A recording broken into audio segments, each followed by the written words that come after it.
Hello, everybody. This is Dr. Kevin Connors. We are recording a session on um, a topic that we're constantly researching here. This is going to be on how to stimulate apoptosis with cancer patients through a specific pathway and some things that may block apoptosis in cancer patients. I'll explain that.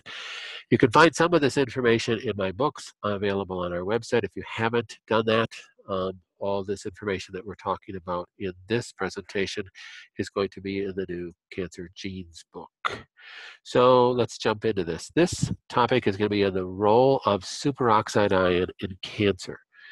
Superoxide ion is considered a free radical that is made in your body and as a intermediate metabolite that is supposed to be then gotten rid of in your body, and we'll talk about that. It can form peroxynitrate in the presence of uncoupled nitric oxide. We'll talk about that a little bit. It can be a partaker in hydroxyl free radical formation and can be just a bad guy that can cause cancer in different ways and cause cell damage in other ways and cause all sorts of problems. So let's jump right into that.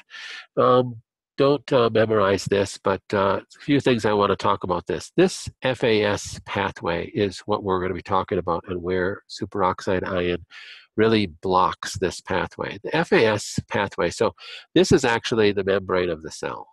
So all your cells have a membrane around it, and in the membrane are these embedded um, enzyme proteins that act as receptor sites.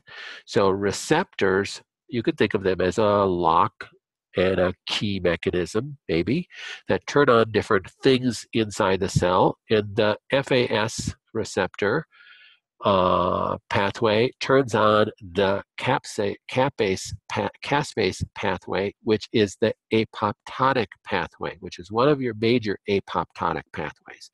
So when we talk about cancer patients, cancer cells are not going through apoptosis. So apoptosis is normal programmed cell death. It's called normal because it's supposed to take place in all cells. All cells do not live forever. They go through this cell death process of basically recycling intracellular material, reutilizing it, and it's a normal death of a cell.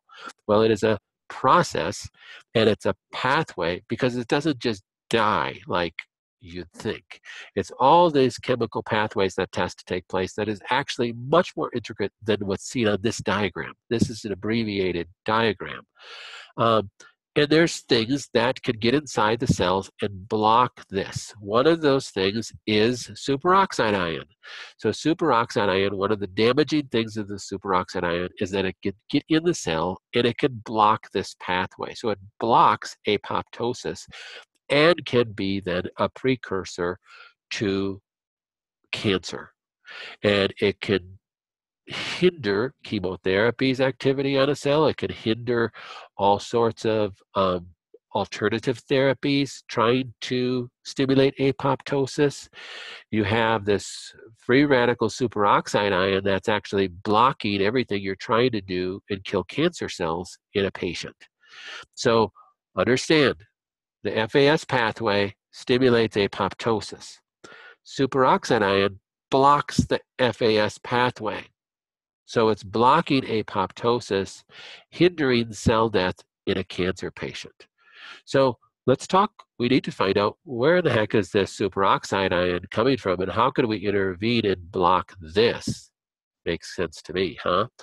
So thanks to Dr. Ben Lynch with this chart that he created for looking at your genetics and looking at your different metabolic pathways. So here's the superoxide ion. We talk about this in a lot of my genetic videos because we see defects on this genetic pathway quite frequently with cancer patients. And now we're starting to learn what that actually does to a person in that metabolic process. So SOD stands for superoxide dismutase. This is the gene. There's multiple genes in this family. Its purpose is to make superoxide dismutase, aptly named, right? So the SOD gene makes superoxide dismutase. What does that do? Well, it grabs onto superoxide that's in the cell and it gets rid of it. It turns it into hydrogen peroxide.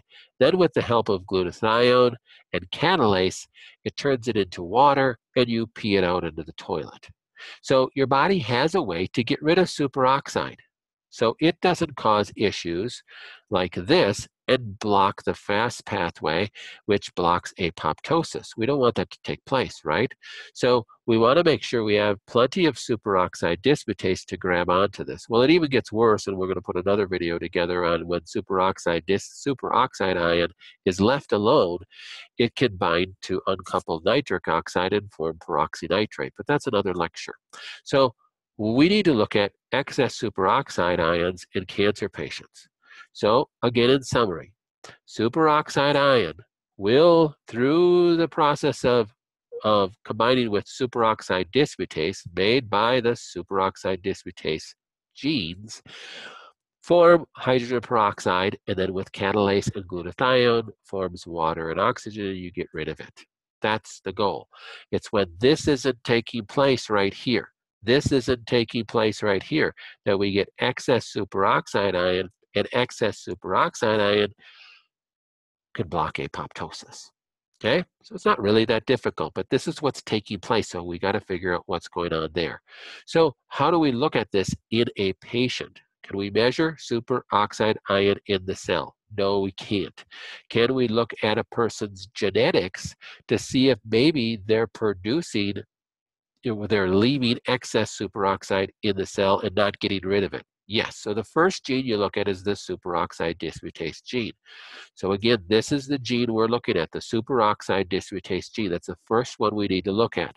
So that's the closest upstream from superoxide. Its whole purpose is to grab onto it and get rid of it out of the cell. So these are the genes that we're looking at. And remember, when we look at genes, it's either going to be a blank, like on this NERV2 gene right here. That's a blank. That means the person has no defect. Either that or they're going to have inherited an allele, a defective allele, a variant from either their mother or their father. Just one of them would be a 1. If they inherit an allele from their mother and their father, they will have a 2, like this gene and this gene right here. So we don't want to have defects on any of these genes. Defects on these genes will hinder its ability to function. So this person right here has defects on all their SOD genes here. So this function is going to be decreased. There's other things that could decrease this function too, but we're just talking about from a genetic perspective. If the person has a lot of SOD gene defects, they're going to have excess SOD superoxide, which can be a cause of cancer and or a piece of the inability for a cancer cell to die, right? So we need that pathway. We need this pathway functioning if we're going to kill cancer cells. This can inherently be blocking it. So we want to look at, from a genetic perspective, is there anything that is hindering the body to get rid of superoxide ion? We also got to look at catalase and the whole glutathione pathway, and this is just a few of the glutathione genes that we're looking at here, because we want to look at, are we producing enough of this? Is this backed up? Do we have excess peroxynitrate or excess hydrogen peroxide that's backing up this whole pathway?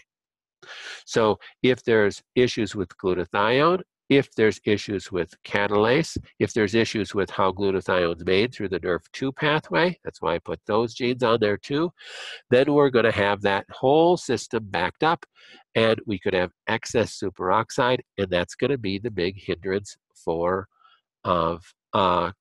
cancer apoptosis taking place. Does that make sense? So looking at those genes is going to be key, and then we can support those pathways. Maybe we would want to give SOD in this case. Maybe we want to give some catalase. Maybe we'd support the glutathione pathway or the NERV2 pathway. Here's just some products that I may use, but your practitioner may use different products. Curcumin is very important in helping those pathways. Here's a NERV2 accelerator to support glutathione production. Anti-inflammatories and antioxidants help blocks that. Superoxide is an oxidant, by the way. Here's a bunch of data that where I got this information from, so you can look it up yourself if you don't believe me. Again, look at my books, enjoy our website, and enjoy other videos if this was helpful to you. Thank you much. Bye-bye.